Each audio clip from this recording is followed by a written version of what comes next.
Yang saya hormati Ibu Kepala Sekolah SD Negeri 2 Serigunung, Ibu Heryani, dan yang kami hormati Bapak Ibu Guru SD Negeri 2 Serigunung yang saya banggakan. Saya mengucapkan terima kasih kepada Bapak Ibu Guru sekalian yang dapat hadir pada siang hari ini pada kegiatan ini, karena pada saat ini juga cuacanya hujan, tapi Bapak Ibu masih berkenan untuk hadir di tempat ini menghadiri kegiatan ini. Untuk itu saya ucapkan terima kasih yang sebesar-besarnya. Sebelumnya saya mohon maaf kepada Bapak Ibu karena keberadaan saya di depan Bapak Ibu pada saat ini bukan karena kelebihan saya atau kepintaran saya, tetapi pada saat ini memang saya terlebih dahulu mendapat pengalaman belajar tentang pendidikan guru penggerak ini. Itulah sebabnya pada pagi hari ini saya mengajak Bapak Ibu Guru untuk bersama-sama belajar tentang budaya positif yang akan kita tanamkan dan kita biasakan di sekolah kita. Supaya kegiatan kita ini berjalan dengan lancar dan senantiasa mendatangkan manfaat bagi kita, marilah kita awali kegiatan kita ini dengan berdoa sesuai dengan iman dan kepercayaan kita masing-masing. Kita berdoa dalam hati. Kami persilakan doa dimulai.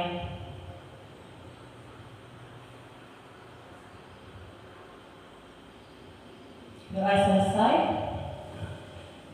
Baiklah Bapak Ibu yang saya hormati, sebelum menginjak pada kegiatan inti, terlebih dahulu kita akan mendengarkan arahan-arahan atau ujangan-ujangan dari Ibu Kepala Sekolah kita.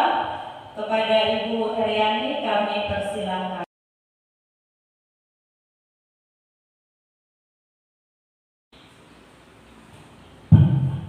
Assalamualaikum warahmatullahi wabarakatuh. Waalaikumsalam warahmatullahi wabarakatuh. Syukur alhamdulillah. Pada hari ini kita bisa mengikuti acara Tugas. Kami sangat motivasi ya. Sekarang kita ini kan dulu ya, dan kami tidak banyak tidak lebar karena ini situasi hanya untuk guru penggerak.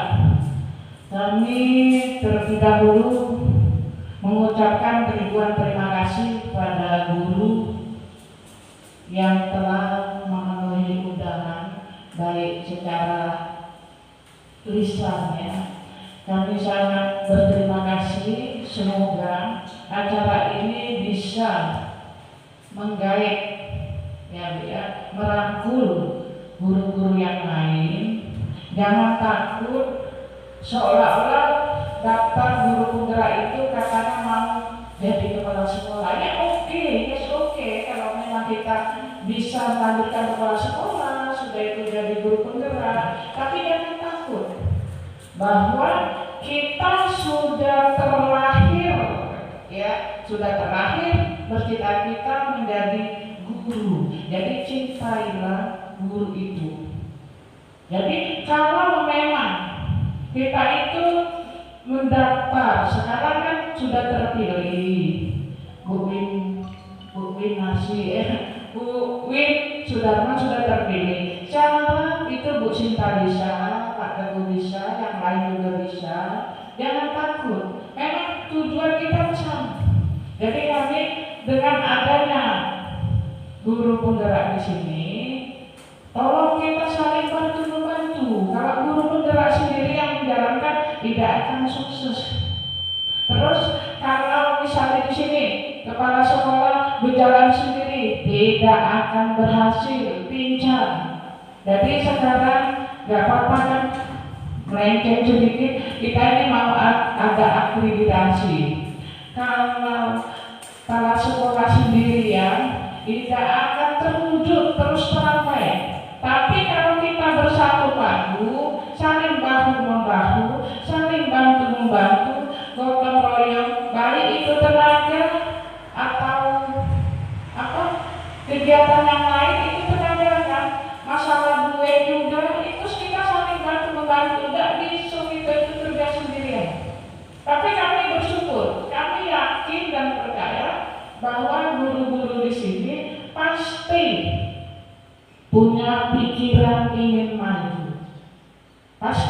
Saya enggak seuzon ya guru itu enggak mau maju, enggak, pasti di pikiran kalian masing-masing pasti ingin maju.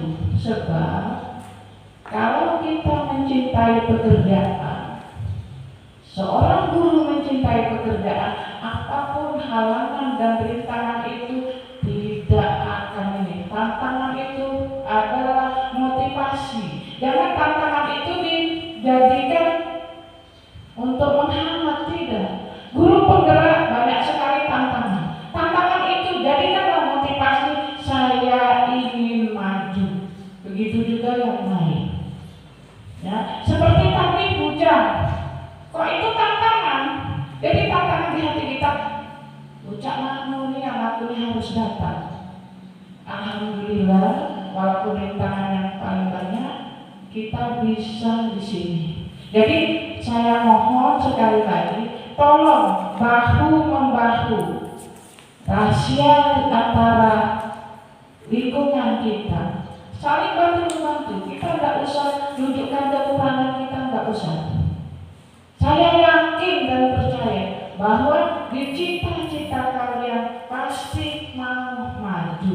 Saling bantu-membantu. Sekali lagi kami mohon maaf, mohon bantu, saling bantu. Kalau kami berterima kasih juga sudah ada ide antara guru lain, ide ini. Tujuannya kan bagus.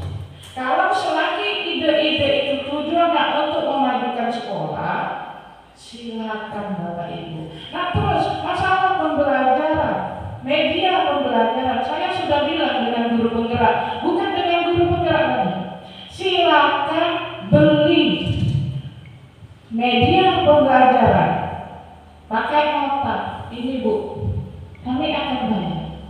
Nah terus media pembelajaran itu tidak harus beli semua, kan ada di lingkungan, jadi bisa itu dipakai. Begitu bahu-membahu, Bu, memang SD kita kayaknya kecil, tapi usaha kita tidak usah pada kecil, kita harus maju.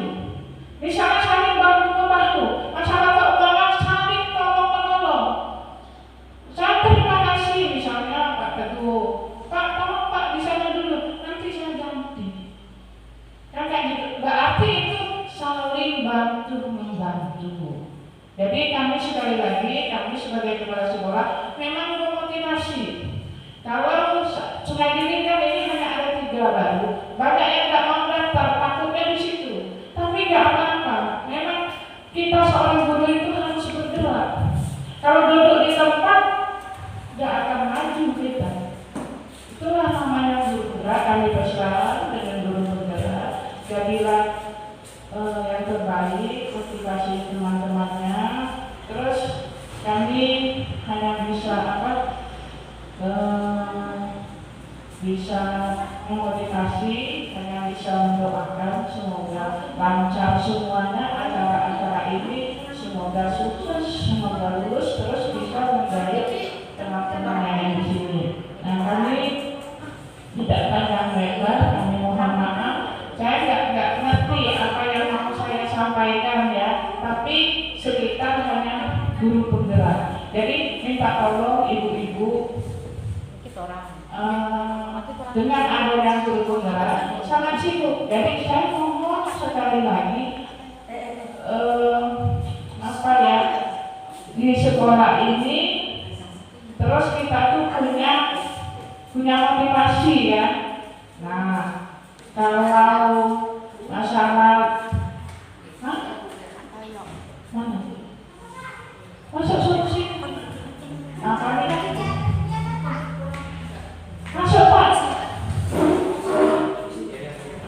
Ya kami mohon maaf dulu ya, kami cukupkan di sini dulu.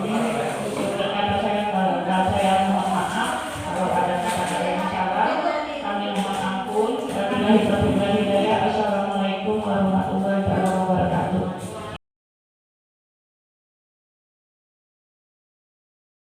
Terima kasih. Bismillahirrahmanirrahim. Assalamualaikum warahmatullahi wabarakatuh. Yang kami hormati Bapak Ibu Heriani selaku Kepala Sekolah SD Negeri 2 Cigunung, Winati sebagai calon guru penggerak juga berjalan berapa bulan? Nanti habisnya bulan 9 ya? Bulan 12 ya? Masih 3 bulan lagi ke depan. Mudah-mudahan kita doakan semoga lulus mendapat dan menyandang guru penggerak untuk Kabupaten Musi Banyuasin, khususnya Kecamatan Sungai Lilin, ya. Dan terima kasih pada Bapak Ibu Guru SD Negeri 2 Srigunung.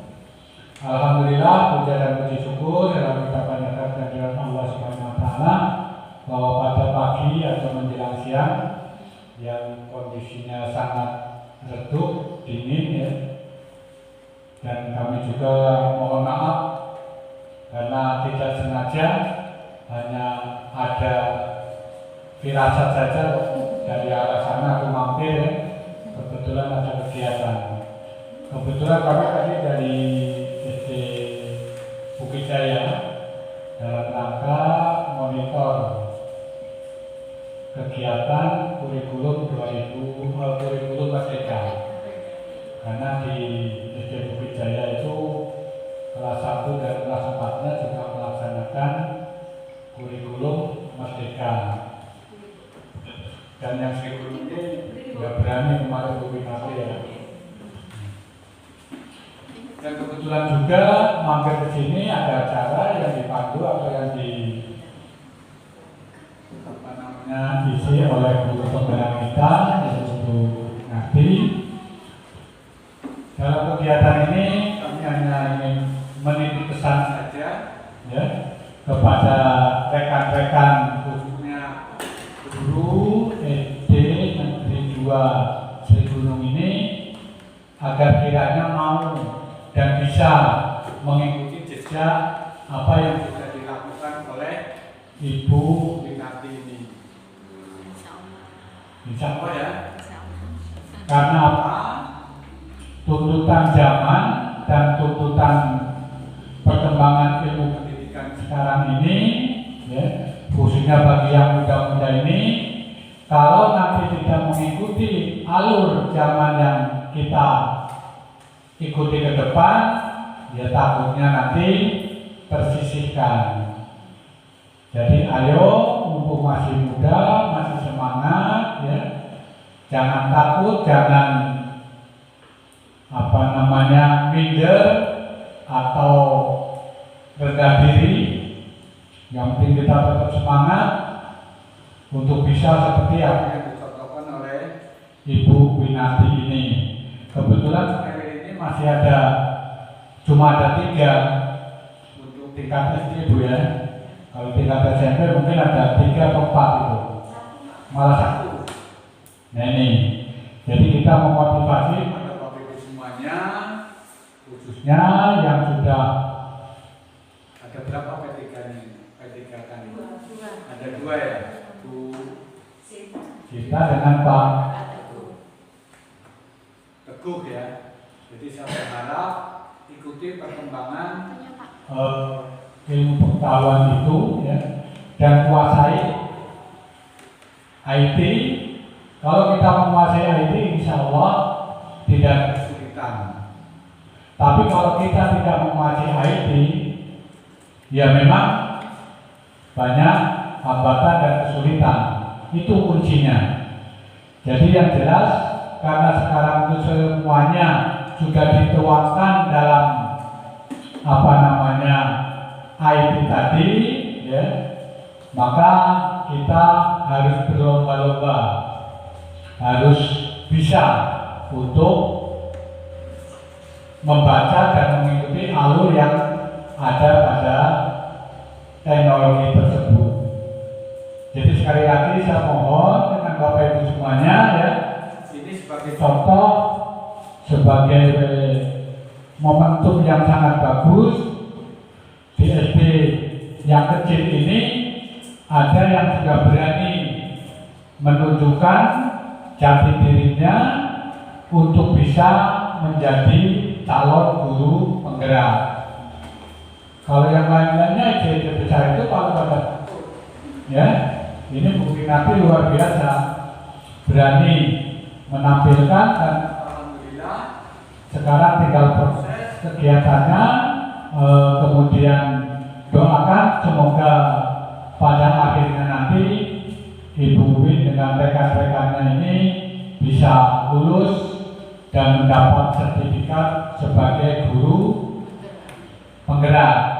Kemudian Bapak Ibu sekalian, jangan cepat diasumsikan bahwa saya takut jadi guru penggerak, nanti jadi ini jadi itu ya. Yang penting sekarang ini tidak usah dipikirkan untuk urusan apakah mau jadi kepala sekolah atau mau jadi pengawas atau apa. Yang jelas ikuti dulu alurnya. Masalah urusan jadi apa ke depan kita juga tidak tahu. Karena apa? Perkembangan zaman, perkembangan pikiran, dan perkembangan kemauan itu kadang-kadang sedetik bisa berubah. Jadi yang jelas sekarang persiapkan bagi yang muda-muda ini untuk menyongsong dan menjadi guru penggerak menyusul apa yang sudah dirintis oleh Bu Winarti. Mungkin itu yang bisa kami sampaikan ya. Dan mudah-mudahan kami juga berpesan apa yang menjadi topik pada kesempatan ini adalah menanamkan dan membiasakan budaya positif di sekolah. Ini nanti benar-benar terwujud. Ini mungkin salah satu daripada implementasi kurikulum merdeka yang berkaitan erat dengan karakter apa namanya itu pendidikan Pancasila atau pelajar Pancasila tadi atau kelima ya. Jadi ada semacam budaya positif di sekolah. Jadi yang nggak positif jangan diadakan di sekolah. Contohnya, mungkin di distrik Gunung ini masih ada murid-muridnya atau anak peserta didiknya dan saling koyok-koyokan atau bahasa Jawanya apa ya? Kalau bahasa Indonesia saling perundungan. Dan lain-lainnya. Ini jangan sampai muncul di sekolah. Karena apa? Itu salah satu bentuk yang tidak diinginkan dalam implementasi kurikulum di Merdeka ini. Jadi kurikulum Merdeka tidak sangat menginginkan kalau masih ada bully atau perundungan, ya. Contohnya karena di sini kan banyak majemuk ya. Mungkin ada anak yang latar belakangnya keluarganya dari kurang bagus atau apa, nah di sekolah dijadikan cemoohan, ini jangan sampai terjadi. Gimana upayanya? Semua guru, Bu Her ya, untuk bisa meredam dan mengantisipasi jangan sampai hal tersebut muncul. Mungkin itu lebih dan kurangnya kami mohon maaf dan kami akhiri. Assalamualaikum.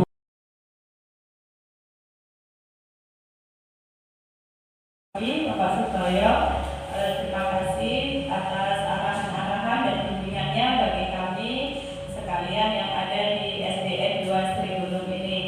Baiklah Bapak Ibu yang saya hormati, sampailah kita pada saat ini kita akan masuk pada kegiatan inti, kita akan masuk pada pemaparan materi.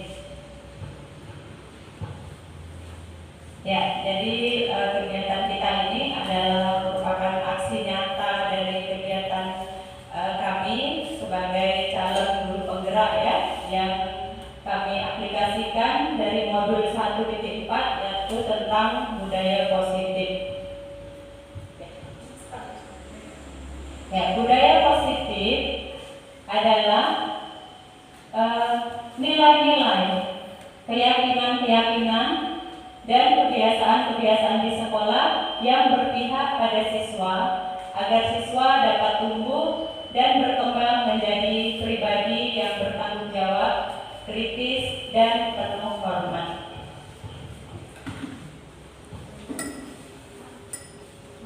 Ya, eksplorasi konsep dalam budaya positif atau yang materi-materi yang ada pada budaya positif ini, yang pertama adalah disiplin positif dan nilai-nilai kebajikan universal. Kemudian yang kedua, teori motivasi, hukuman dan penghargaan, restitusi. Yang ketiga, materinya adalah keyakinan kelas. Yang keempat, kebutuhan dasar manusia dan dunia berkualitas. Yang kelima, restitusi. Ini ada 5 posisi kontrol.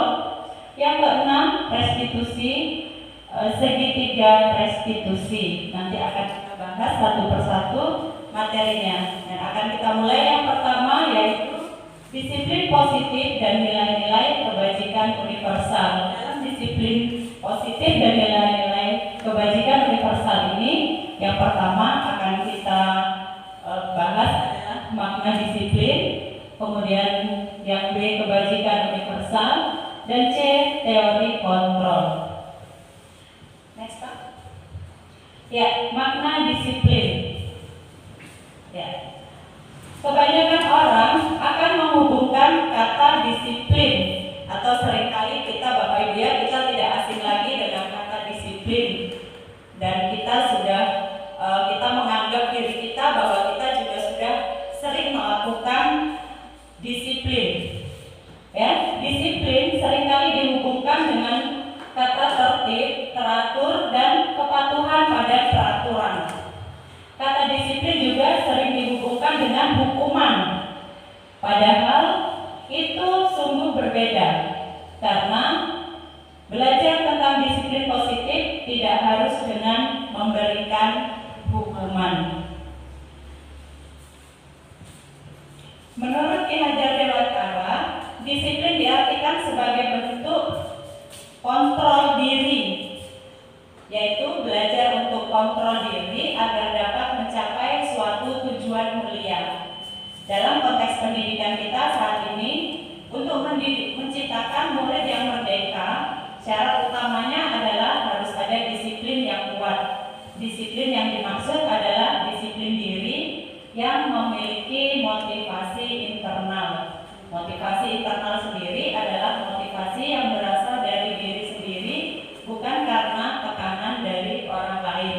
Apakah Anda hadir karena tidak ingin ditegur oleh kepala sekolah atau pengawas Anda dan mendapatkan surat teguran, atau menghindari ketidaknyamanan dan hukuman? Nah, itu yang pertama, motivasi. Ini jadi motivasi diri yang menyangkut dengan makna disiplin tadi ya Bapak Ibu ya. Nah, kemudian atau yang kedua, motivasinya Anda ingin dilihat atau dipuji oleh lingkungan Anda, atau mendapat penghargaan sebagai guru berprestasi, atau mendapatkan imbalan atau penghargaan dari orang lain. Nah, itu adalah motivasi yang kedua. Sedangkan yang ketiga, Anda ingin menjadi orang yang berusaha dan bertanggung jawab serta menghargai diri Anda sendiri sebagai teladan bagi murid-murid Anda, rekan-rekan Anda, serta lingkungan Anda, karena Anda percaya tindakan Anda sebagai pemimpin pembelajaran akan jadi panutan oleh lingkungan Anda. Ini menghargai nilai-nilai kebajikan diri sendiri. Nah, jadi kalau menurut Bapak Ibu sekalian, mana di antara 3 motivasi ini yang menjadi motivasi kita? Kita sebagai guru atau sebagai pendidik, yang mana? Yang ketiga. Ya, ya, bagus sekali ya Bapak Ibu ya. Jadi motivasi diri ini kalau dari 3 kasus ini, ya, 3 motivasi ini, kita sebagai guru hendaknya kita memakai motivasi diri yang ketiga ini. Janganlah kita melakukan pekerjaan kita, karena pekerjaan kita ini kita sendiri yang memilih ya Bapak Ibu. Kita sendiri yang memilih untuk menjadi guru, dan kita sendiri yang memilih untuk menjadi pelayan bagi anak-anak kita, bagi murid-murid kita. Jadi kita sebagai guru, kita melayani, dan kita tentunya membutuhkan motivasi yang bukan hanya dari luar, pengaruh dari luar, jadi betul Bu, dari motivasi itu harus berasal dari diri sendiri. Jangan karena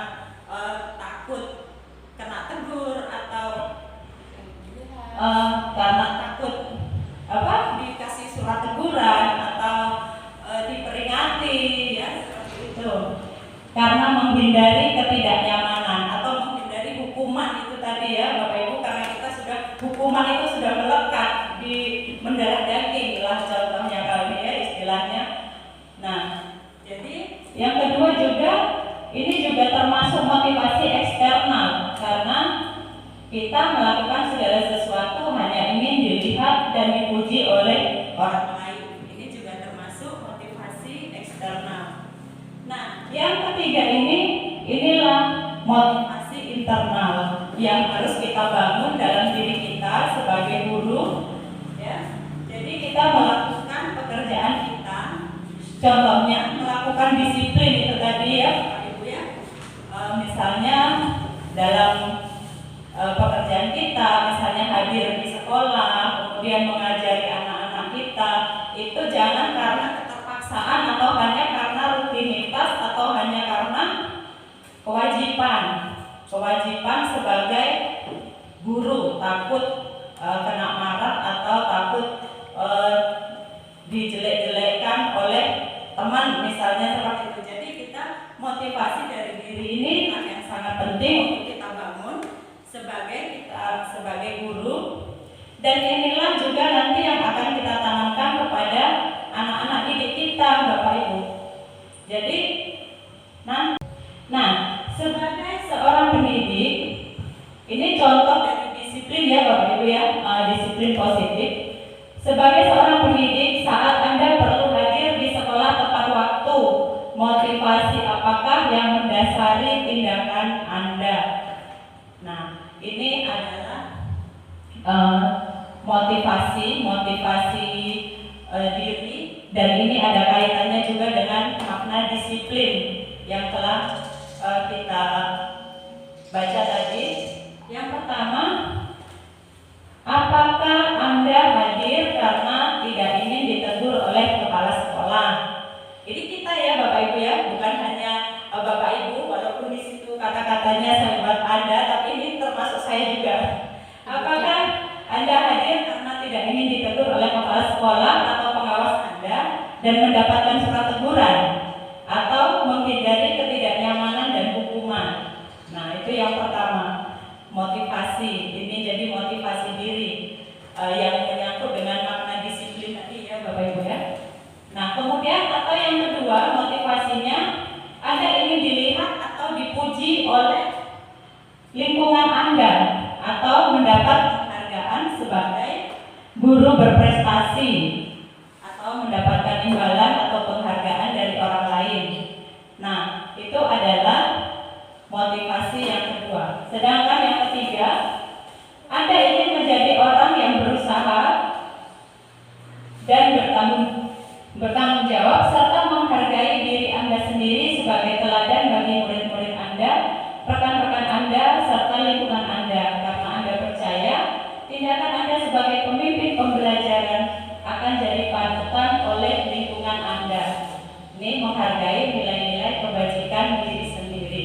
Nah, jadi kalau menurut Bapak Ibu sekalian, mana di antara tiga motivasi ini yang menjadi motivasi kita? Kita sebagai guru atau sebagai pendidik? Yang mana? Yang ketiga. Ya, ya, bagus sekali ya Bapak Ibu ya. Jadi motivasi diri ini kalau dari tiga kasus ini, ya, tiga motivasi ini, kita sebagai guru hendaknya kita memakai motivasi diri yang ketiga ini. Janganlah kita melakukan pekerjaan kita, karena pekerjaan kita ini kita sendiri yang memilih ya Bapak Ibu. Kita sendiri yang memilih untuk menjadi guru, dan kita sendiri yang memilih untuk menjadi pelayan bagi anak-anak kita, bagi murid-murid kita. Jadi kita sebagai guru, kita melayani, dan kita tentunya membutuhkan motivasi yang bukan hanya dari luar, pengaruh dari luar, jadi betul Bu, dari motivasi itu harus berasal dari diri sendiri, jangan karena takut kena tegur atau karena takut dikasih surat teguran atau diperingati ya seperti itu, karena menghindari ketidaknyamanan atau menghindari hukuman itu tadi ya Bapak Ibu, karena kita sudah hukuman itu sudah melekat di mendarah daging lah contohnya kali ya istilahnya. Nah, jadi yang kedua juga ini juga termasuk motivasi eksternal, karena kita melakukan segala sesuatu hanya ingin dilihat dan dipuji oleh orang lain. Ini juga termasuk motivasi eksternal. Nah, yang ketiga inilah motivasi internal yang harus kita bangun dalam diri kita sebagai guru, ya. Jadi kita melakukan pekerjaan kita, contohnya melakukan disiplin itu tadi ya, Bapak Ibu ya. Misalnya dalam pekerjaan kita, misalnya hadir di sekolah, kemudian mengajari anak-anak kita, itu jangan karena keterpaksaan atau hanya karena rutinitas atau hanya karena kewajiban sebagai guru, takut kena marah atau takut dijelek-jelekkan oleh teman misalnya seperti itu. Jadi kita motivasi dari diri ini yang sangat penting untuk kita bangun sebagai guru, dan inilah juga nanti yang akan kita tanamkan kepada anak-anak didik kita, Bapak Ibu. Jadi nanti anak-anak itu akan kita bangun untuk mereka melakukan segala sesuatu itu dengan kesadaran mereka, bukan dengan terpaksa, hanya karena takut dihukum, hanya karena takut melakukan kehilangan waktu istirahat mereka. Misalnya kalau tidak mengerjakan PR nih, jadi kamu nanti pas istirahat harus mengerjakan, nggak boleh istirahat, nggak boleh bermain. Nah, itu termasuk sudah hukuman ya Bapak Ibu ya. Jadi inilah nanti yang akan kita tanamkan kepada anak-anak didik kita supaya mereka juga memiliki disiplin positif, disiplin yang berasal dari motivasi diri mereka sendiri, bukan karena keterpaksaan atau karena takut dengan hukuman atau menghindari ketidaknyamanan. Ya, next. Ya. Kemudian kita akan mengenal nilai-nilai kebajikan. Apa itu nilai-nilai kebajikan, Bapak Ibu? Tentu saja kalau untuk kata kebajikan kita pasti sudah pernah mendengarkan. Nilai-nilai kebajikan adalah sifat-sifat positif manusia yang merupakan tujuan mulia yang ingin dicapai setiap individu. Menurut Diane Gossen tahun 1998 mengemukakan bahwa dengan mengaitkan nilai-nilai kebajikan yang diyakini seseorang, maka motivasi internalnya akan terbangun sehingga menggerakkan motivasi dari dalam dapat mencapai tujuan mulia yang diinginkan. Nilai-nilai kebajikan yang ingin dicapai oleh setiap anak Indonesia kita kenal dengan profil pelajar Pancasila. Ya, Bapak Ibu. Jadi kita sudah mendengarkan juga dalam kurikulum Merdeka itu kita menggunakan pendidikan ini ya, penguatan profil pelajar Pancasila. Apa saja nilai-nilai kebajikan sesuai profil pelajar Pancasila ini? Next, Pak. Ya, nilai-nilai kebajikan yang sesuai dengan profil pelajar Pancasila itu yang pertama ya Bapak Ibu, beriman, bertakwa kepada Tuhan Yang Maha Esa dan berakhlak mulia. Kalau di sekolah kita ini sudah kita laksanakan ya Bapak Ibu, ini sudah kita laksanakan selain dari pelajaran pendidikan agama yang kita lakukan sesuai dengan jadwal. Ini juga kegiatannya sudah kita lakukan dengan mengadakan sholat duha ya Pak. Kami kasus pagi di sini Pak mengadakan sholat duha sebelum masuk itu, kemudian setiap hari Jumat membaca Yasin, dan juga setiap pulang sekolah itu sholat zuhur dulu Pak bersama-sama secara berjamaah. Dan untuk kami yang beragama Kristen, kami juga mengadakan kegiatan kami Pak membaca Alkitab itu, Alkitab kami masing-masing, kami dari agama Kristen. Nah, kemudian mandiri. Kalau mandiri ini bagaimana Bapak Ibu, kita sebagai guru apakah sudah kita terapkan kepada anak-anak kita? kita itu kebanyakan ya Bapak Ibu mungkin ada anak-anak itu yang sudah mandiri dalam kegiatan pembelajaran. Mungkin sudah bisa sendiri karena anak-anak itu kan berbeda-beda ya Bapak Ibu, punya karakter masing-masing. Jadi untuk nilai mandiri ini mungkin ada yang sudah bisa melakukan, mungkin ada yang belum. Itulah nanti yang akan kita berikan, akan kita bangun lagi dari anak-anak kita. Kemudian bernalar kritis. Bernalar kritis ini juga harus kita bangun juga ya Bapak Ibu. Jadi anak-anak itu jangan hanya menerima selalu, tapi mereka juga harus kita munculkan ide-ide dari mereka atau hasil pemikiran dari mereka dalam mengatasi suatu permasalahan atau dalam materi pembelajaran yang kita berikan. Kemudian kebinekaan global. Kebinekaan global ini menyangkut dengan keberagaman yang ada dalam kehidupan kita dan juga kalau secara umum dalam negara kita. Keberagaman ini kalau kebinekaan itu misalnya suku, agama, ras ya itu masuk dalam kebinekaan global ini, dan ini yang akan kita persatukan. Jadi akan kita bangun itu nanti jangan ada anak yang membeda-bedakan antara satu suku dengan suku yang lain, atau kelas sosial yang satu dengan yang lain, atau mungkin kalau misalnya seperti mungkin anak yang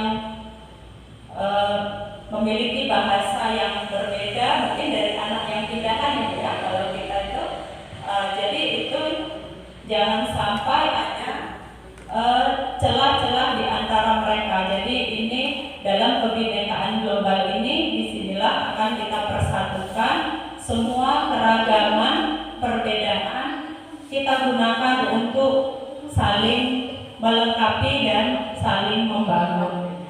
Kemudian bergotong royong. Kalau segi bergotong royong ini sudah sering kita lakukan dan ini juga tidak asing bagi kita dan semua anak sudah mampu melakukan ya Bapak Ibu, walaupun mungkin 1-2 itu ada anak-anak yang mungkin tidak mau melakukan, itu hanya ada 1-2 saja ya, tapi kebanyakan kalau baik kita sebagai guru maupun anak didik kita ini sudah sering sekali melakukan budaya gotong royong ini atau nilai kebajikan gotong royong ini. Kemudian kreatif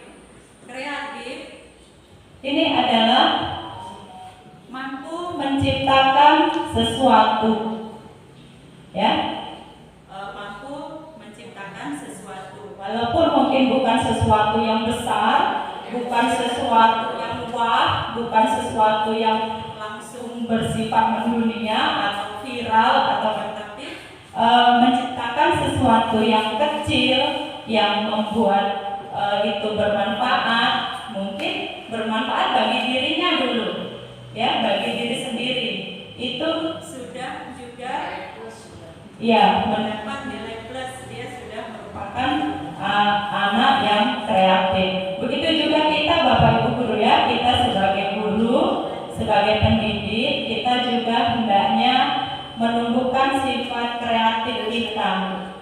Jadi kita dalam membuat rencana pembelajaran atau membuat media yang kita gunakan untuk mengajar anak-anak kita, jadi perlu ditingkatkan nilai kreatif ini.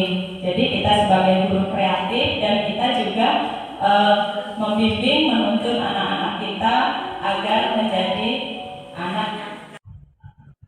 Baiklah, kita lanjutkan untuk yang B, yaitu hukuman, konsekuensi, dan restitusi. Yang pertama, hukuman. Hukuman adalah suatu bentuk prosedur atau tindakan yang diberikan kepada individu untuk kelompok atas kesalahan, pelanggaran atau kejahatan yang telah dilakukan dalam rangka pembinaan dan perbaikan tingkah laku sehingga tidak terulang kembali. Hukuman bersifat satu arah dari pihak guru yang memberikan dan murid hanya menerima suatu hukuman tanpa melalui suatu kesepakatan atau pengarahan dari pihak guru baik sebelum maupun sesudahnya. Jadi hukuman inilah yang sering sekali terjadi, ya Bapak. Kemudian yang kedua, konsekuensi adalah akibat dari suatu perbuatan atau pendirian. Disiplin dalam bentuk konsekuensi sudah terencana atau sudah disepakati, sudah dibahas dan disetujui oleh murid dan guru. Pada konsekuensi, murid tetap dibuat tidak nyaman untuk jangka waktu pendek. Jadi ada hukuman, ada konsekuensi, ya Bapak Ibu. Kemudian yang ketiga, restitusi. Restitusi ini kalau bagi saya juga sebenarnya hal yang baru ya Bapak Ibu untuk dalam kegiatan pendidikan. Restitusi adalah proses menciptakan kondisi bagi murid untuk memperbaiki kesalahan mereka sehingga mereka bisa kembali pada kelompok mereka dengan karakter yang lebih kuat. Restitusi juga merupakan proses kolaboratif yang mengajarkan murid untuk mencari solusi untuk masalah mereka dan membantu murid berpikir tentang orang seperti apa yang mereka inginkan dan bagaimana mereka harus memperlakukan orang lain. Inilah restitusi. Jadi di dalam restitusi ini tidak ada hukuman, tidak ada konsekuensi ya Bapak Ibu.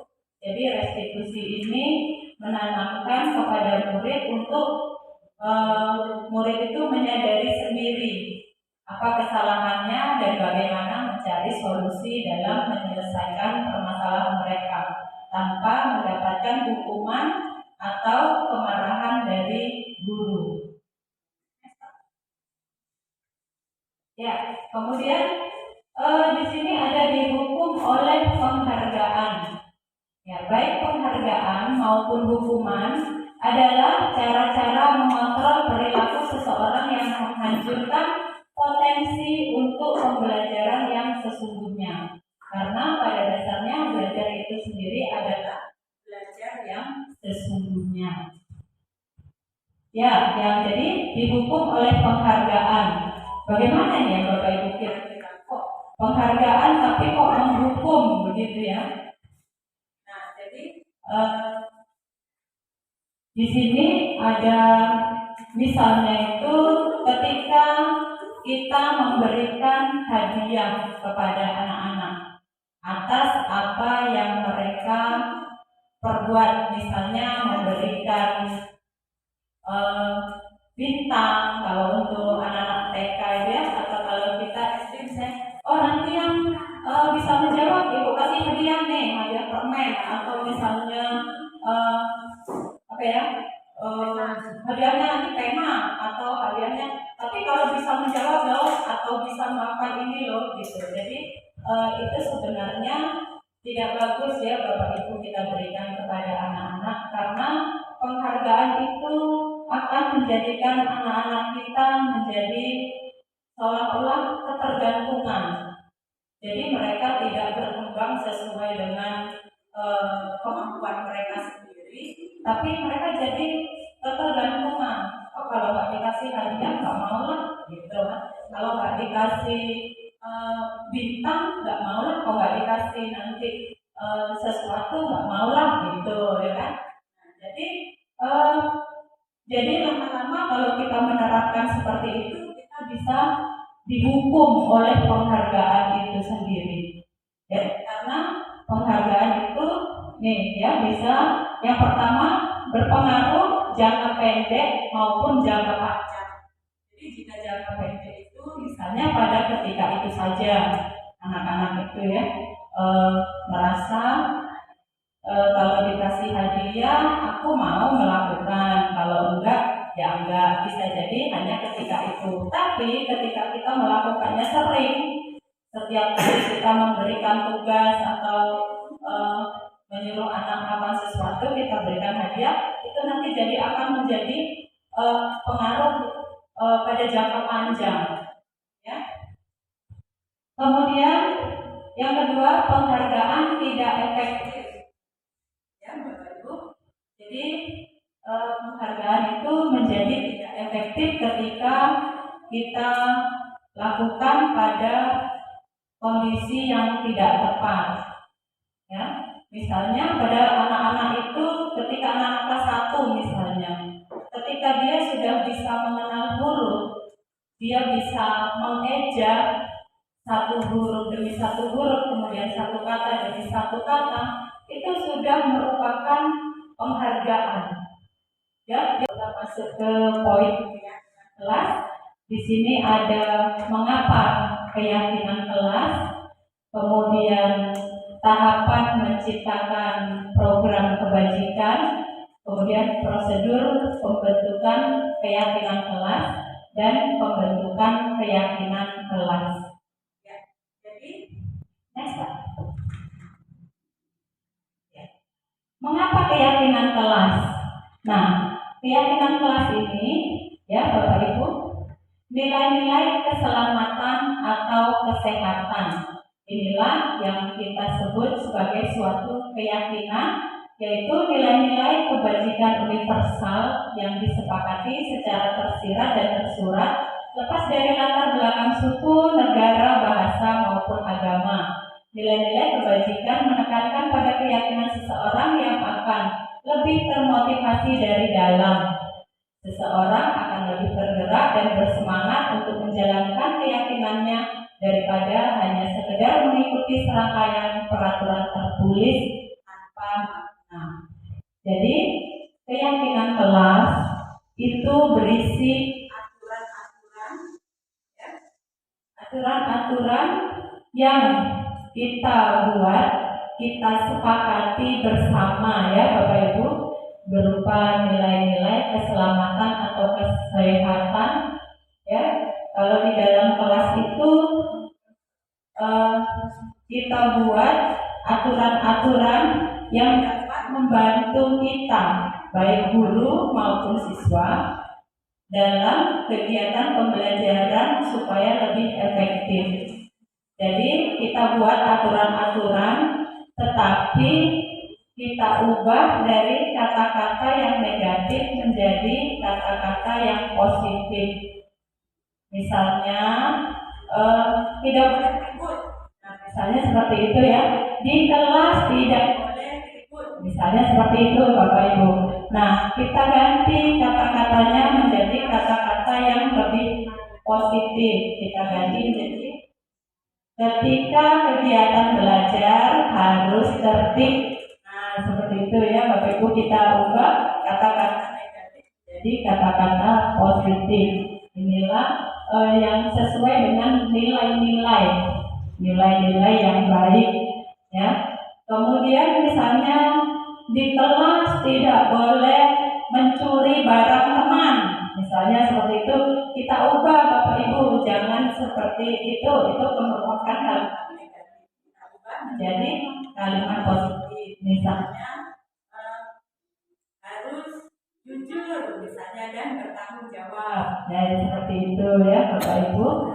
Ya, itulah keyakinan kelas. Jadi aturan-aturan yang kita buat, kita sepakati bersama guru dan anak-anak murid untuk menunjang atau mempermudah kegiatan pembelajaran kita di kelas supaya lebih efektif. Selamat siang anak-anak semua. Ya, Bu. Ya, masih semangat? Masih.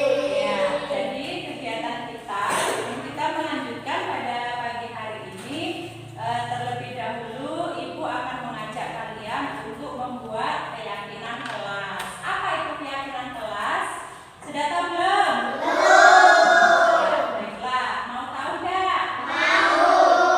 Ya, jadi keyakinan kelas itu berisi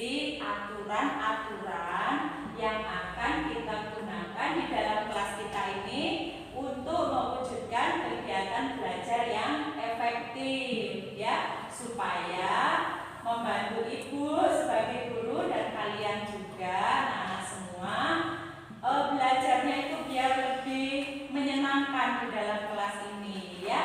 Nah, jadi nanti kalian akan diberikan kertas untuk menuliskan ide-ide dari kalian yang bisa kita buat sebagai keyakinan kelas kita ya.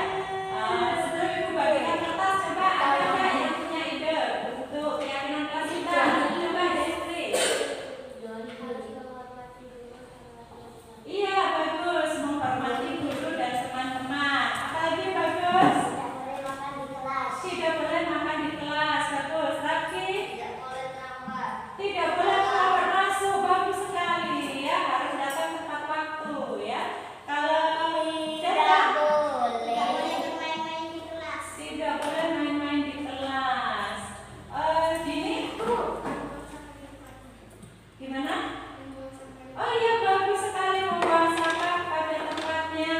Terus mengisi air ya, bagus sekali untuk cuci tangan kita ya, supaya tangan kita tetap bersih ketika akan masuk kelas ya. Nah, jadi nanti kamu bisa tuliskan ide-ide di kertas yang akan Ibu berikan ini. Oke, siap? Baiklah.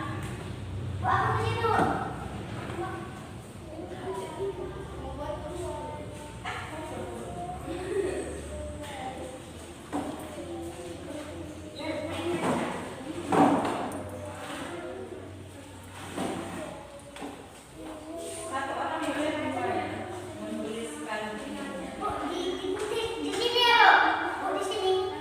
Diam berwarna.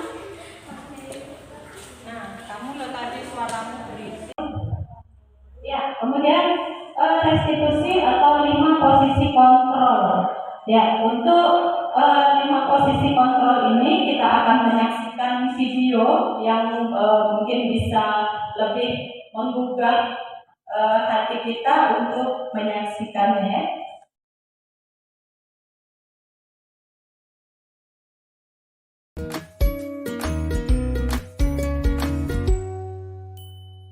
Salam bahagia Ibu dan Bapak guru hebat. Dalam penerapan disiplin positif restitusi, salah satu program yang dikembangkan adalah 5 posisi kontrol. 5 posisi kontrol dalam restitusi adalah proses perjalanan seorang pendidik agar dapat mengenali dirinya. Pada video kali ini, kita akan membahas tentang 5 posisi kontrol yang dikembangkan oleh Diane Gossen dan contoh penerapannya.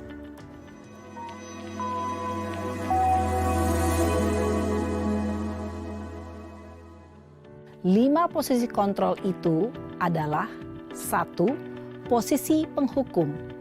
2. Posisi pembuat merasa bersalah. 3. Posisi teman. 4. Posisi pemantau atau monitor. Dan 5. Posisi manajer. Untuk lebih memahami kelima posisi tersebut, mari kita saksikan kasus Naren yang terlambat hadir 20 menit di sekolah dan melihat bagaimana kelima posisi kontrol dalam menghadapi masalah tersebut.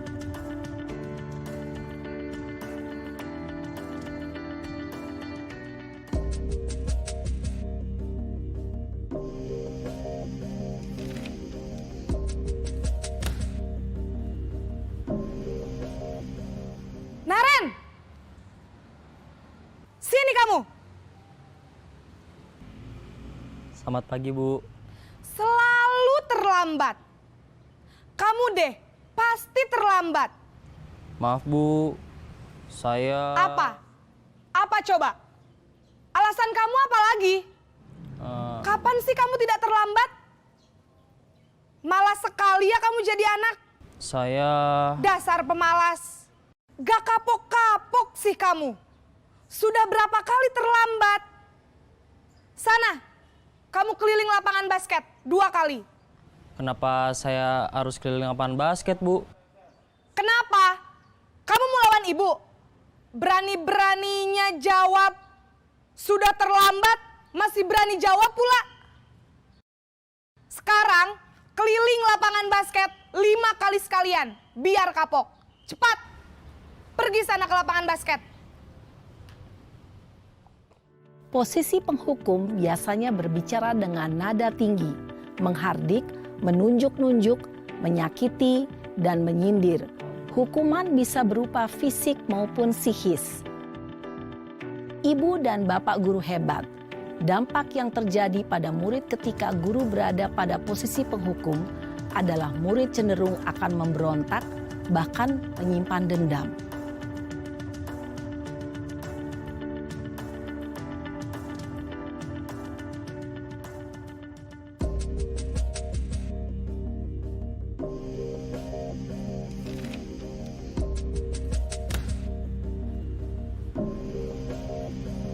Naren!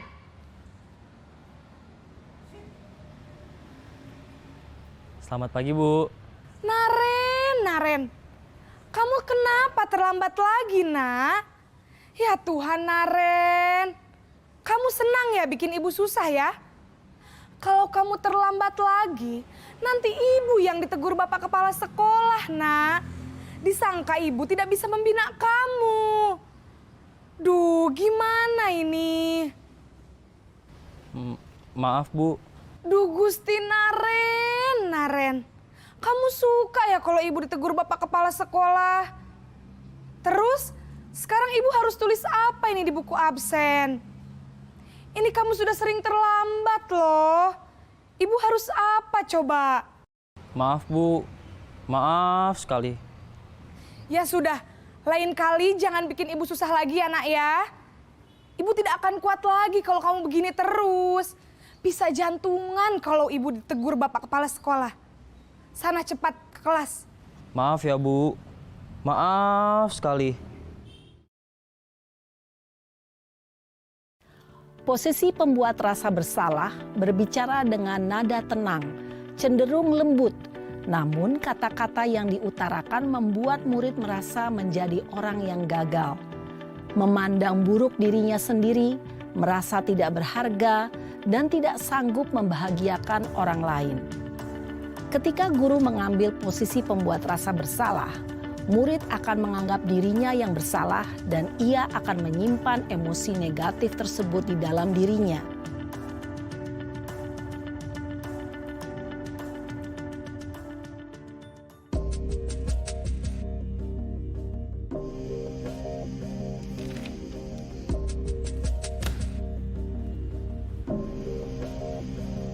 Naren!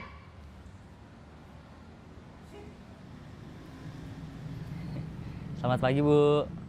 Wah, sudah jam berapa ini nak? Terlambat lagi ya sayang. Iya, Bu. Habis ibu saya lupa bangunkan saya, Bu. Kamu malah menyalahkan ibu kamu. Kamu bukannya anak yang larinya paling kenceng. Kok terlambat sih? Iya, Bu. Saya memang terlambat bangun tadi. Jadi, biarpun saya lari kencang, tetap gak kekejar, Bu. Ya sudah sana, nanti lain kali larinya lebih kenceng lagi ya. Biar gak terlambat lagi. Bikin seneng ibu, demi ibu. Bisa kan? Bisa lah, Bu. Ya sudah sana masuk kelas. Ibu beresin urusan absen kamu. Kamu ini ada-ada saja. Dalam posisi teman, guru berbicara dengan nada suara ramah, akrab, cenderung bersenda gurau untuk menjaga suasana tetap santai. Murid akan merasa senang, aman, dan akrab dengan guru. Identitas yang tercipta adalah identitas sukses atau berhasil. Namun, perlu diingat, karena ini masih dorongan eksternal, maka ada faktor ketergantungan dari murid kepada orang tertentu. Di sini guru absennya, sehingga di lain waktu murid bisa berperilaku baik, namun hanya kepada orang-orang tertentu saja.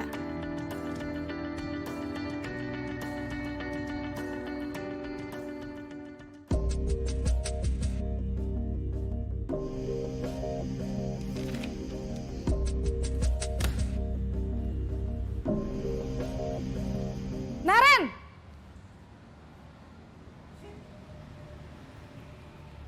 Selamat pagi, Bu. Naren, apa peraturan sekolah kita tentang jam berapa kita harus masuk sekolah, nak? harus di sekolah jam 7, Bu. Iya betul, sekarang sudah jam 7.20. Naren sudah tahu konsekuensinya jika terlambat hadir. Paham, Bu. Saya harus tinggal kelas pas jam istirahat selama 20 menit. Iya benar, konsekuensinya demikian. Jadi nanti jam 9.30 pas istirahat, kamu harus tinggal di kelas, kerjakan tugas tambahan untuk ketertinggalan kamu, ya. Baik, Bu.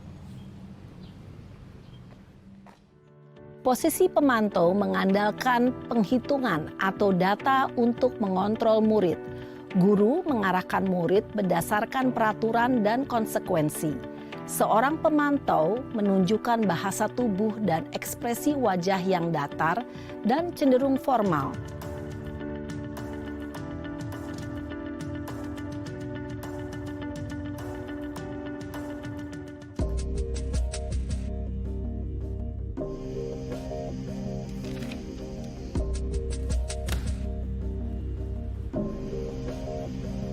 Naren!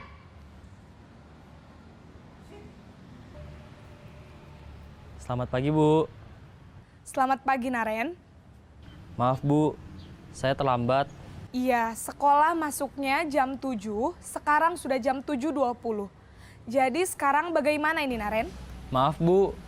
Saya lupa setel alarm saya semalam. Baiklah, menurut kamu, keyakinan sekolah yang mana yang perlu kamu tingkatkan? Menghargai diri sendiri dan orang lain mungkin ya, Bu. Setuju. Jadi, apakah Naren meyakini prinsip saling menghormati tersebut? Iya, Bu. Saya meyakininya. Apakah Naren bersedia memperbaiki masalah keterlambatan ini? Bersedia, Bu. Bagaimana kamu akan perbaiki masalah keterlambatan ini? Saya akan coba untuk tidak lupa menyetel alarm saya, Bu.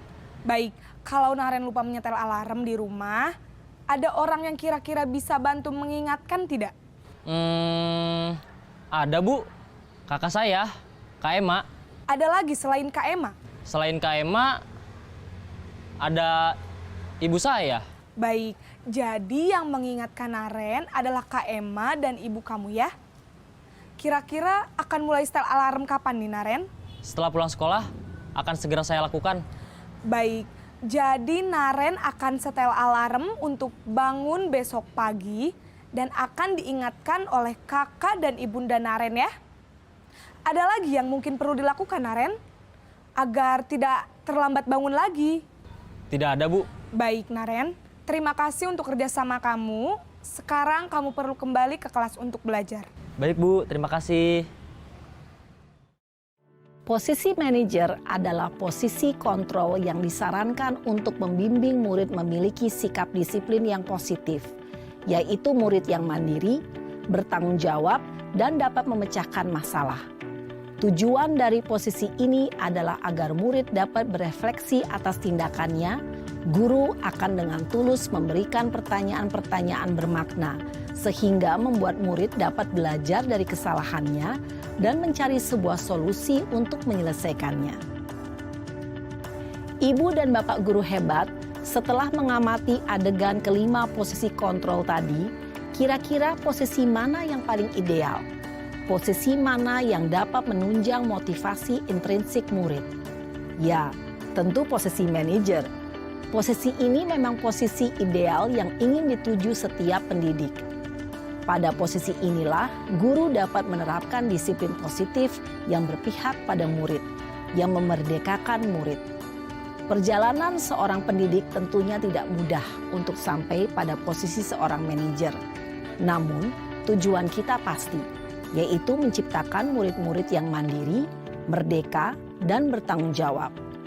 Semoga penggambaran 5 posisi kontrol yang telah diperlihatkan ini dapat menjadi ajang refleksi bagi kita semua, agar dapat terus mengasah dan menerapkan disiplin positif yang memerdekakan murid. Mari terus berlatih dan bersemangat. Selamat menerapkan. Salam dan bahagia, Ibu dan Bapak guru hebat.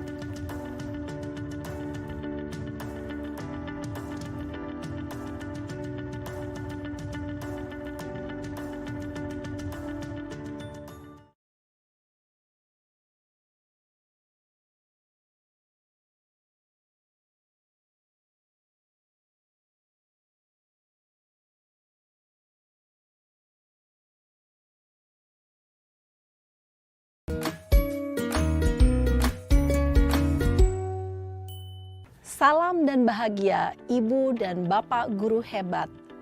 Pada video kali ini kita akan membahas tentang salah satu program disiplin positif yang diterapkan di lingkungan sekolah yang dikenal dengan nama restitusi.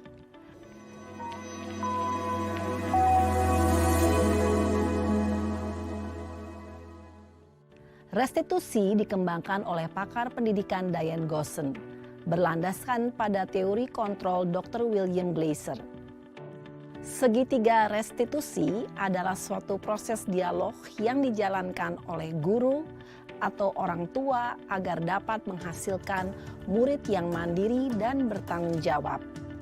Pada saat guru di posisi manajer, aspek yang dikembangkan pada murid adalah motivasi intrinsik, sehingga penanaman nilai-nilai kebajikan dapat tumbuh dan berkembang menjadi suatu kebiasaan positif yang akhirnya membentuk karakter murid.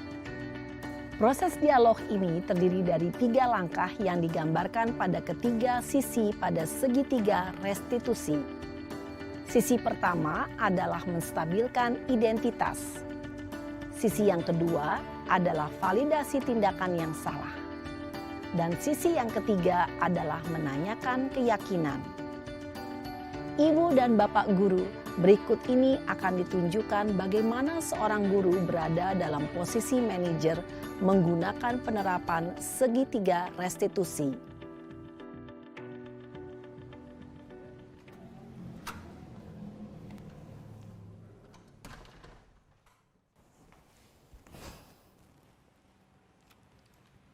Siang, Sarah.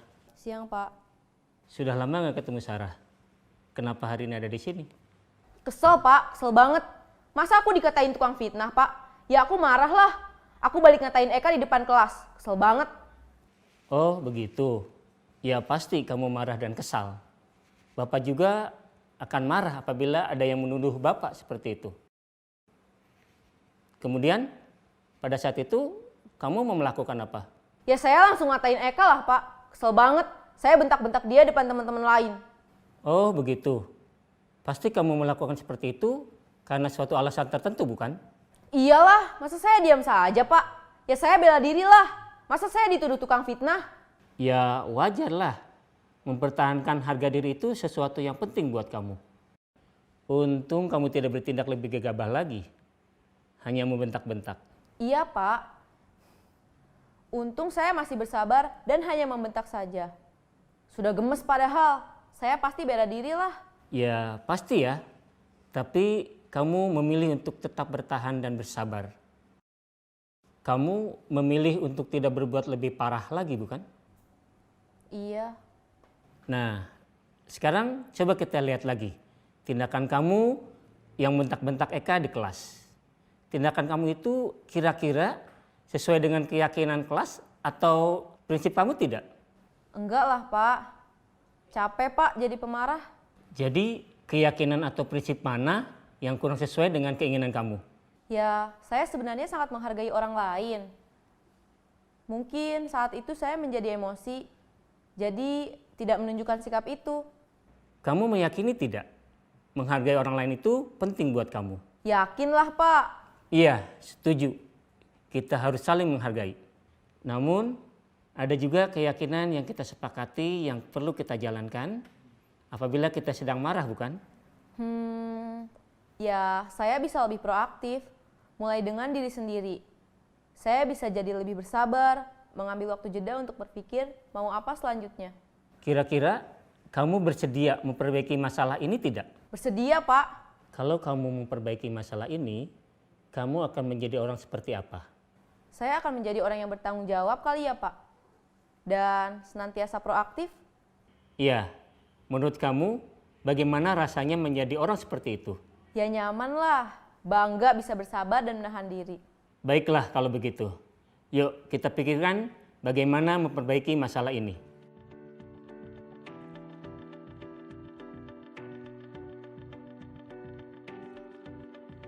Ibu dan Bapak guru hebat, baru saja kita menyaksikan contoh bagaimana seorang guru berada dalam posisi manajer menggunakan penerapan segitiga restitusi. Mari kita bahas satu persatu. Pada sisi pertama, menstabilkan identitas berdasarkan pada prinsip bahwa membuat kesalahan adalah bagian dari proses pembelajaran. Sisi pertama dari segitiga ini berperan menggeser identitas murid dari identitas gagal ke identitas sukses. Murid yang sedang bertingkah laku yang tidak pantas atau menarik diri saat itu sedang mengalami identitas gagal. Bila kita mengkritiknya, maka posisinya tidak akan berubah. Kita bisa mengajukan pernyataan-pernyataan ini. 1. Membuat kesalahan sesuatu yang wajar. 2. Manusia tidak ada yang sempurna. 3. Kita bisa memperbaiki masalah ini. 4. Saya tidak menanyakan kesalahannya.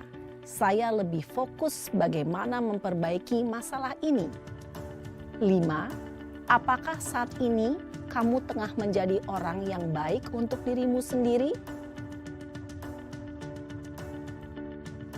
Pada sisi kedua, validasi tindakan yang salah berlandaskan pada prinsip bahwa setiap perilaku berupaya memenuhi suatu kebutuhan tertentu.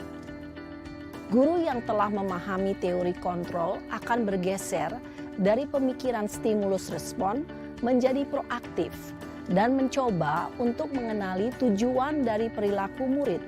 Mengenali dan mengakui kebutuhan murid ini dapat memperbaiki hubungan dengan murid tersebut. Pernyataan atau pertanyaan bisa disampaikan dengan nada suara tidak menghakimi atau memojokkan, sehingga dapat mengembalikan murid pada posisi positif. 1. Kamu bisa saja bertindak lebih gegabah lagi dari ini. 2. Kamu bukan melakukannya tanpa suatu alasan tertentu. 3. Kamu melakukannya karena mempertahankan sesuatu yang penting bagimu. 4. Mungkin kamu bisa mempelajari suatu perilaku baru yang lebih efektif. Bersediakah kamu mempelajarinya? Selanjutnya, kita akan simak sisi terakhir, yaitu menanyakan keyakinan. Teori kontrol menyatakan bahwa pada dasarnya kita termotivasi secara intrinsik. Pada saat perilaku yang salah telah divalidasi dan identitas sukses telah stabil, maka murid telah siap mengaitkan keyakinan-keyakinannya dengan tindakannya yang salah dan pemikirannya telah bergeser ingin menjadi orang yang dituju. Pertanyaan-pertanyaan ini dapat mengaitkan keyakinan-keyakinan yang dianut murid. 1. Sebagai keluarga atau kelas, apa yang kita yakini? 2. Nilai-nilai apa yang telah kita sepakati? 3. Seperti apa gambaran sebuah kelas yang ideal bagi kamu? 4. Kamu ingin menjadi orang seperti apa?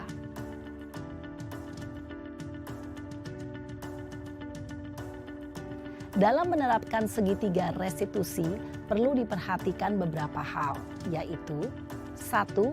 Perilaku yang salah perlu dikaitkan dengan nilai-nilai atau keyakinan-keyakinan yang telah disepakati atau dituju. 2. Kesediaan orang yang melakukan kesalahan untuk memperbaiki masalah. 3. Pemecahan masalah sebisa mungkin relevan atau memiliki hubungan dengan masalah yang ada. 4. Usaha. Perlu adanya suatu usaha perbaikan dari pihak yang berbuat kesalahan. 5. Waktu. Perlu didedikasikan waktu dari pihak yang berbuat kesalahan. Tanyakan kapan akan mulai diberlakukan usaha untuk memperbaiki masalah.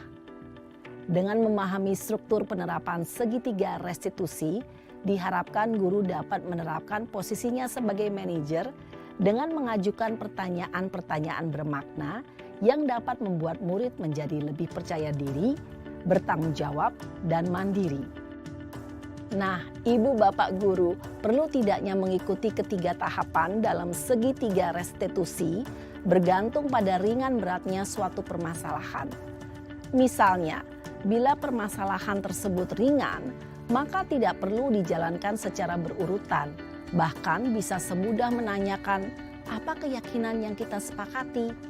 Dengan menjalankan segitiga restitusi, dengan mengajukan pertanyaan-pertanyaan bermakna, diharapkan murid menjadi lebih kuat secara pribadi, dapat membuka wawasan murid agar dapat menyelesaikan permasalahannya sendiri, semakin percaya diri, mandiri, dan merdeka. Salam dan bahagia, Ibu Bapak Guru hebat.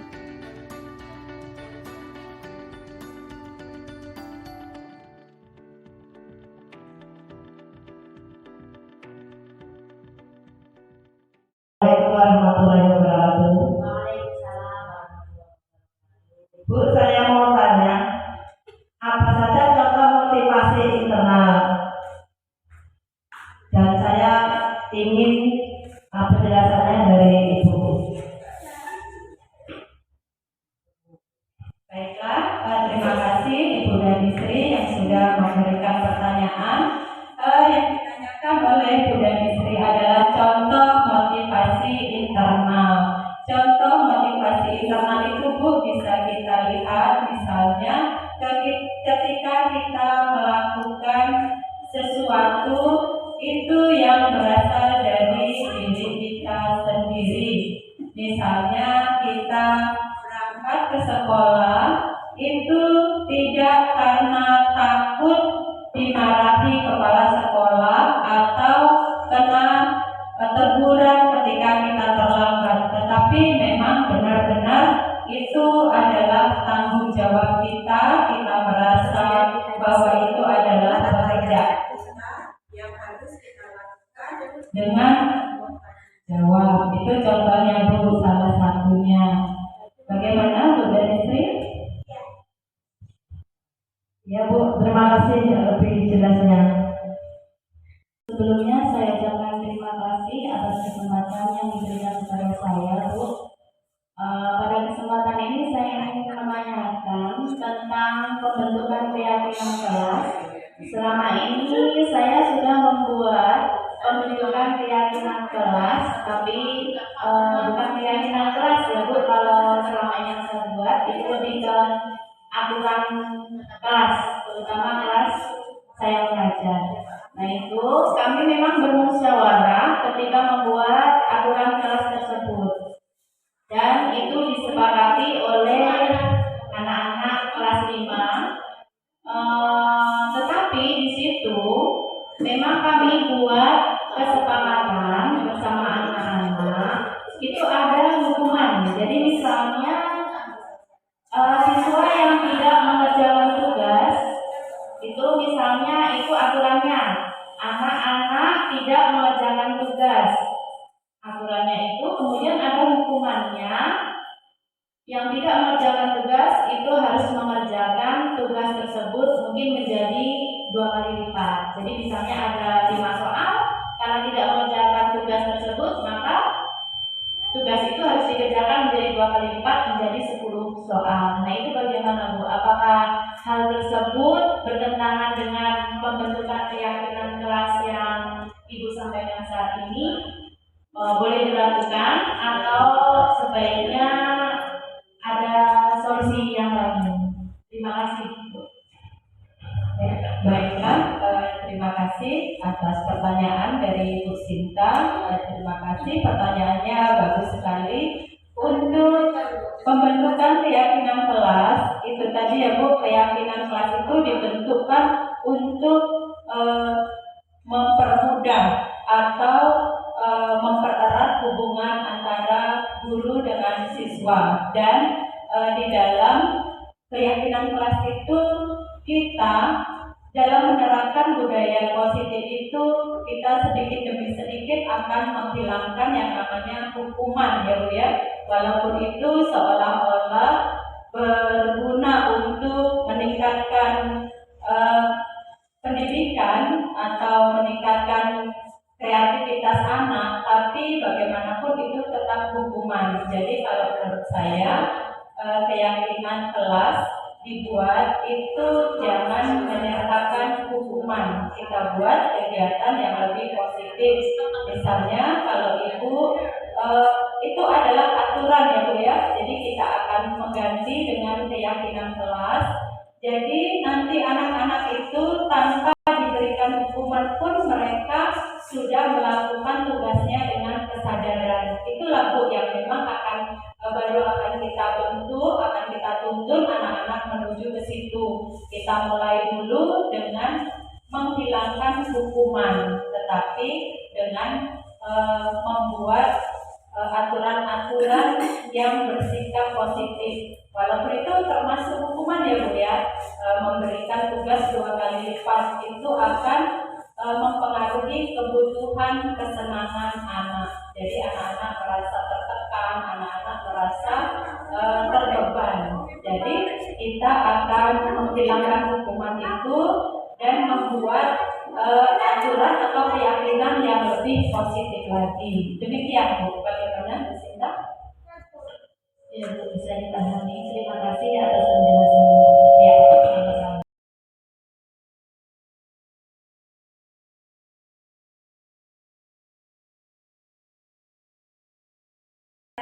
Ya, baiklah Bapak Ibu, terima kasih atas partisipasi Bapak Ibu dalam kegiatan kita pada kali ini, yaitu sosialisasi budaya positif, menanamkan dan membiasakan budaya positif di sekolah.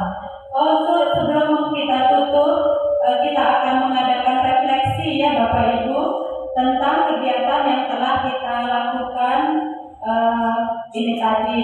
Menurut Bapak Ibu, bagaimana perasaan Bapak Ibu mengikuti kegiatan ini tadi?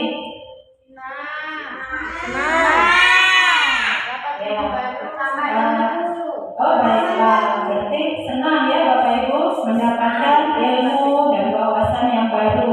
Apakah Bapak Ibu mendapatkan manfaat yang baik dari kegiatan ini tadi? Ya.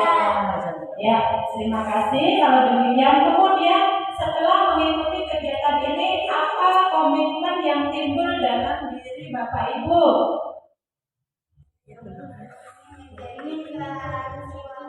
Apa Bu?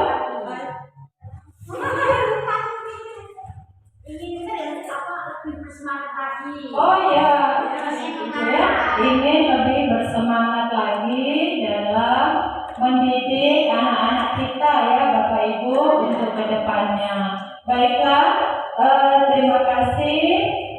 Demikianlah kegiatan sosialisasi kita pada hari ini. Kegiatan kita sudah berjalan dengan lancar dan juga mendapatkan manfaat yang baik bagi kita dalam belajar menerapkan budaya positif di sekolah kita. Mudah-mudahan apa yang kita harapkan, apa yang kita impi-impikan akan menjadi kenyataan di sekolah kita dan meningkatkan mutu serta kualitas pendidikan di sekolah kita. Untuk menutup kegiatan ini, marilah kita kembali mengucapkan syukur kepada Tuhan Yang Maha Esa karena sudah memberikan kelancaran atas berjalannya acara ini dan juga kita masih diberikan kesehatan. Marilah kita berdoa sesuai dengan iman dan kepercayaan kita di hati masing-masing. Berdoa mulai. Berdoa selesai. Demikianlah kegiatan kita pada siang hari ini, dan sebelumnya saya mohon maaf atas segala kata-kata yang tidak berkenan di hati Bapak Ibu, baik ketika memaparkan materi maupun ketika menjawab pertanyaan Bapak Ibu sekalian. Baiklah Bapak Ibu, sampai jumpa pada kegiatan yang lain, kegiatan selanjutnya. Sekian dan terima kasih. Salam semangat.